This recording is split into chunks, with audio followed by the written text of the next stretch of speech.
पहाड़ों के बीच एक ऐसा घर जिसके बारे में आज तक सिर्फ मैंने बातें सुनी थी। जो हमारे चंबा में जमीन है ना, वो तो हम तो देखे नहीं है, मेरे बच्चे ने भी नहीं देखी है। इस बार मैं जा रहा था उसी घर की तलाश में। तो चलो इस जर्नी को अब साथ में शुरू करते हैं। So guys, packing is almost done. सारा सामान लगभग आ चुका है। ये बैग काफ़ी बड़ा है, 80 लीटर्स का बैग है, तो इतना बड़ा बैग वैसे मेरे को ज़रूरत है नहीं जितने दिन के लिए मैं जा रहा हूँ, लेकिन फिर भी क्योंकि थोड़ा एक्स्ट्रा सामान भी है इसमें, तो उस हिसाब से मैं बड़ा ही बैग लेके जा रहा हूँ। और आज शाम को हम यहाँ से निकलने वाले हैं। हमारी एक मैक्सी है जो बुक कर रखी है हमने, जो हमें सीधा अपनी लोकेशन पर छोड़ने वाली है। So will see you now. So before starting this journey, इसके बारे में हमें थोड़ी इंसाइट्स लेना ज़रूरी है। पहले ना गद्दी लोग जो होते थे ना, ऊपर चंबा जाते थे, फिर उधर ही रहते थे, फिर सर्दी में आ जाना, फिर सर्दी में आ जाना, फिर इधर 6 महीने इधर काटने, 6 महीने ऊपर काटने चंबा में। जैसे उधर ज़्यादा खेती बाड़ी भी नहीं होती थी, खाने को नहीं मिलता था, अखरोट होते थे उधर, ऐसे ऐसे होता था। मेरे पति भर्ती हो गया आर्मी में, फिर वो नौकरी करने लगे, फिर वो भी नहीं जाते चंबा को। छुट्टियों में आते तो अपनी मम्मी को छोड़ना जाते हैं कभी कभी। जो हमारे चंबा में ज़मीन है ना, वो तो हम तो देखे नहीं है, मेरे बच्चे ने भी नहीं देखी है, और किसी के बच्चे ने देखी है। और मेरी देवरानी जाती है, देवरानी वो रहती है, उसके बच्चे ने देखी है, उसके बच्चे उधर रहते हैं, हमने नहीं देखी है। और मेरी जेठानी भी रहती थी, फिर वो भी अभी नहीं रहती है चंबा में, वो भी आ गई है नीचे को। सो माता जी को बाय बोलकर मैं जा रहा था इस ज़मीन और इस घर का पता लगाने के लिए।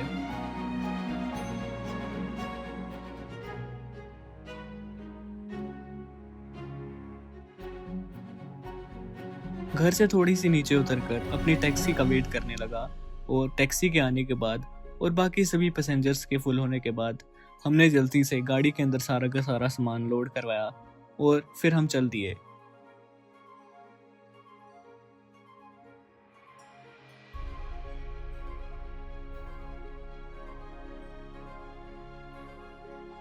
हमारे साथ एक छोटी सी और प्यारी सी पैसेंजर भी हमारे साथ जा रही थी। जल्दी ही दिन ढलने लगा और शाम से रात हो चुकी थी, और रात को मैच देखते देखते और हाईवेज को क्रॉस करते हुए हम जा रहे थे अपनी लोकेशन की तरफ, जहां मुझे चंबा से भी काफ़ी किलोमीटर दूर तक जाना था।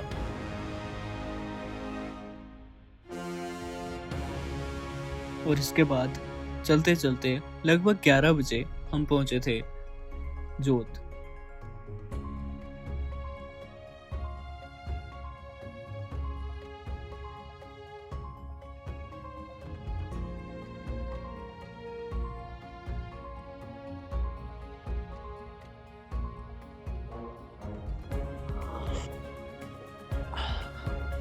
सो वी आर एट जोत राइट नाउ। रात के बज रहे हैं लगभग 11:05, 11:10, और अभी हम जोत पे खाने का ब्रेक लिया था, और इसके बाद रात को शायद 3-4 बजे तक हम पहुंच जाएंगे अपनी लोकेशन पे। अभी ठंड हो रखी है, हवा चल रही है, धीरे धीरे क्लाइमेट चेंज होता जाएगा और सर्दी बढ़ती जाएगी। जोत पे अपना डिनर कंप्लीट करने के बाद थोड़ी ही देर में अब एक पूरी पहाड़ी को डिसेंड कर हम पहुंच गए थे in the main city of Chamba, जहां मेन सिटी में पहुंचकर ड्राइवर ने फ्यूल अप करवाया, और अब धीरे धीरे ये जर्नी अब और एक्साइटिंग होती चली थी। रास्ते में हमारे सामने आ रहे थे अलग अलग वाटर प्रोजेक्ट्स, और थोड़ी आगे चलते ही मौसम काफ़ी तरह से बदल चुका था, और अब मेन रोड के सामने आ चुके थे शेफर्ड्स और उनकी बहुत सारी भेड़ बकरियां, जिन्होंने अब रात को चलते हुए सारा का सारा रोड ब्लॉक करके रखा हुआ था। थोड़ी देर गाड़ी ने निकलने की कोशिश करी, लेकिन उसके बाद हमें नीचे उतरकर इन भेड़ बकरियों को रोड से थोड़ा साइड करना पड़ा, ताकि हम अपने जाने के लिए थोड़ा सा रास्ता बना सकें। जैसे ही मैं गाड़ी से नीचे उतरा था, मुझे ये फील हो चुका था कि सारा का सारा टेम्परेचर अब पूरी तरह से चेंज हो चुका है, और अब धीरे धीरे आगे चलते हुए और ज़्यादा ठंड पड़ने वाली है। और वहीं अचानक रात में चलते हुए ज़ोरों से बारिश शुरू हो चुकी थी। मुझे सुबह अपनी लोकेशन पे लगभग 4 बजे पहुंच जाना चाहिए था, लेकिन अभी भी मैं होली में ही था।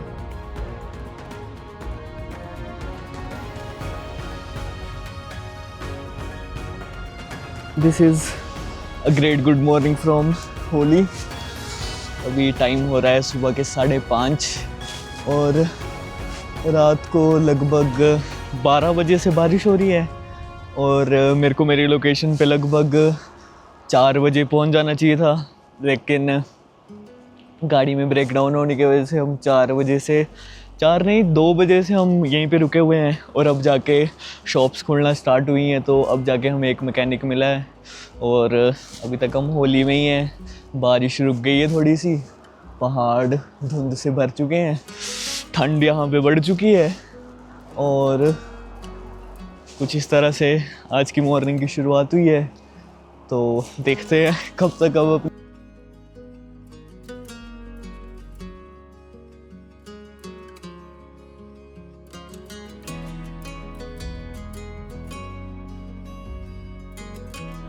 अब गाड़ी ठीक हो चुकी थी, लैंडस्केप पूरी तरह से चेंज हो चुका था और सारी रात गाड़ी में इस खतरनाक बारिश में खड़े रहने के बाद भी एट लास्ट अब गाड़ी चल पड़ी थी और अब गाड़ी जाने वाली थी अपने लास्ट स्टॉप, जो था लाके वाली माता मंदिर।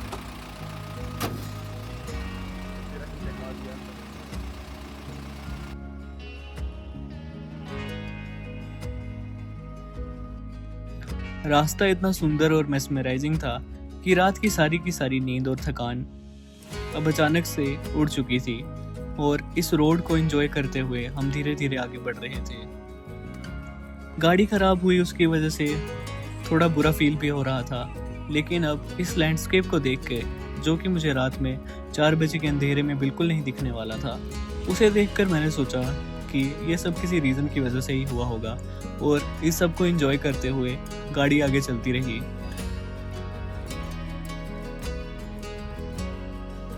और अब अंदर ही अंदर एक खुशी भी थी कि मैं अपनी लोकेशन पे अब सही टाइम पे पहुंच जाऊंगा।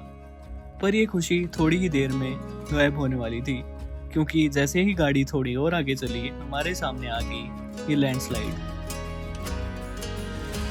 अब इसके आगे जो भी हुआ वो बिल्कुल भी प्लान नहीं था। थोड़ी देर रुकने के बाद ड्राइवर ने बताया कि अब यहाँ से निकलने में लगभग 10 से 11 बज सकते हैं और उसके बाद कुछ ऐसा हुआ कि मैंने वहां से पैदल आगे चलने का डिसाइड कर लिया। रोड पीछे बंद हो चुका है, पीछे लैंडस्लाइड हुई है और सारा का सारा रोड बंद है, इसलिए अब गाड़ी तो नहीं निकल पाएगी। लेकिन यहीं पे आगे एक गांव पड़ता है नया ग्रां करके और वहीं पे मेरे कुछ रिलेटिव्स रहते हैं, तो और वो यहाँ से थोड़ी ही दूर है। तो मैं सोच रहा हूँ कि अभी वहाँ तक पहुँच के रेस्ट करी जाए और उसके बाद आगे को निकला जाए। व्यूज़ कुछ ऐसे हैं और अब हम अपने रिलेटिव्स के घर रुकने वाले हैं थोड़ी देर, क्योंकि वेदर भी कुछ क्लियर नहीं है, बादल है। अगर मैं आगे निकल जाता हूँ और रास्ता ख़राब हो जाता है या फिर बारिश पड़ जाती है तो फिर मेरे को आगे जाने में मुश्किल हो जाएगी, और क्योंकि मैं पहली बार जा रहा हूँ तो मेरे को रूट का भी पता नहीं है और ना ही मेरे साथ कोई जा रहा है इस वक्त। सो इट्स बेटर कि मैं यहाँ भी स्टे करूँ और इनसे रूट के बारे में भी पूछ लूँ ताकि मेरे को हेल्प हो जाए अगर मैं शाम को भी निकलता हूँ, या फिर देखते हैं क्या कैसे रहता है।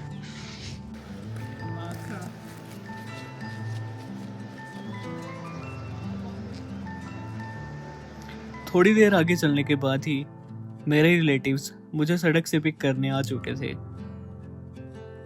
और उसके बाद मुझे देखने को मिला एक खूबसूरत सा विलेज। हम तो पहली बार हम छूरा नहीं कदी देर न था। अच्छा।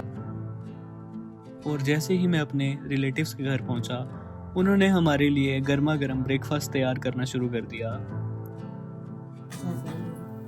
एक और फिर गई घास काटने जाऊंगी। अच्छा। नहीं काम होता है तो ये सारे किस किस के घर हैं आसपास? बंद ही है ज़्यादातर। ये अभी कांगड़े में ना लोग आ रहे हैं, सभी आएंगे। काले आ गए जैसे लड़के इधर नौकरी करते हैं, इसका प्रोजेक्ट में लगा आ रही है ना धीरे धीरे। लोग रुके हैं कि भैया अब वोट है ना, 26 तारीख को गाड़ी आएगी फ्री, उसमें आएंगे ज़्यादा बस आती होगी। बस लाएंगे ना प्रधानमंत्री, वोट तो लाने पड़ने कांगड़ा में सारे ही, इसके लिए रुके हैं लोग, कोई आ जा रहे हैं तो उसके लिए रुके हैं। ये विलेज इतना शांत और सुंदर था कि मेरे आगे जाने की एक्सपेक्टेशंस और खुशी और ज़्यादा बढ़ चुकी थी, क्योंकि अब मुझे पता था कि इसके आगे जाने के बाद ये लैंडस्केप और भी ज़्यादा सुंदर होता जाएगा।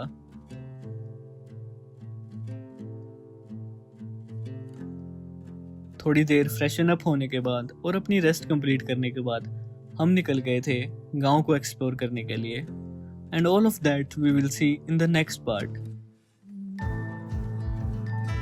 तब तक के लिए complete our 100 likes on this video and the next part will be live, जिसमें यहाँ से आगे निकलने के बाद मैं अपने विलेज की तरफ निकलने वाला था।